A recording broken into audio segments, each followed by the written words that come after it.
За нэр дэвшигч би нэг зүйл захиж хэлэх гэсэн юм аа. Энэ арчсан ном олон болоо засгийн эрх барьж байхад энэ ипотекийн зээлтэй холбоотой асуудлыг анх 8% зээл гэдэг асуудал шийдсэн. Маш олон залуучууд байртай болсон. Өнөөдөр ерөөсөө залуучуудын хүсэл мөрөөдөл бол байр шүү дээ. Яаж байртай болох вэ? Яаж нэг хэдэн төгрөгөөрөө орон гэрээ төхнүүлэх үү гэдэг ийм л мөрөөдөлтэй байгаа.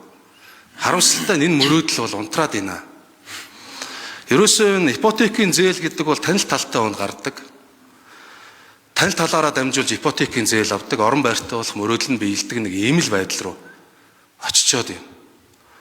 Тэгэхээр манай Норвегийн Алтуйг ерөнхий сайдын хэлсэн нэг сайхан үг байд юм л да. Шинжлэл гэдэг бол сэтгэл гаргаж хийх ёстой ажил юм аа гэдэг үг байна.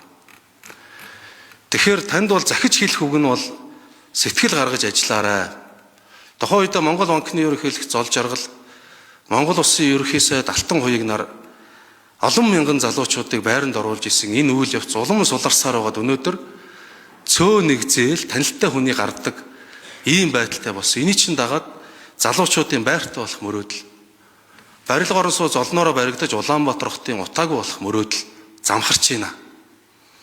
Тэгэхээр гар хөмхөд суйлгүйгээр ямарваа нэг шалтгаан тоочихгүйгээр ус төрчдийн буруу нь байх юм бол ус төрчдийн бурууг нь хэлээд дэмжлэг байх юм бол дэмжлэгээ хүсээд энэ залуучуудыг байртай болох ипотекийн зээлийг хэвийн олох энэ нөхцөлийг бүрдүүлэхийн төлөө чин сэтгэлээ дайчилж сэтгэл гаргаж шинжил хийж ажиллаарай гэж ингэж хүсье.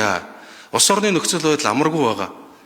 Бид нар одоо жилийн жилд олон зүйл татаас өгч олон зүйл мөнгө хэвлэх байдлаар ингэж аргалж байгаа, төсөв тасарч байгаа. Энэ нөхцөл байдлыг бол тэртээ тэргүй олон яригдсан, олон байгаа учраас бол нэг нуршиж бол ярмааргүй байна.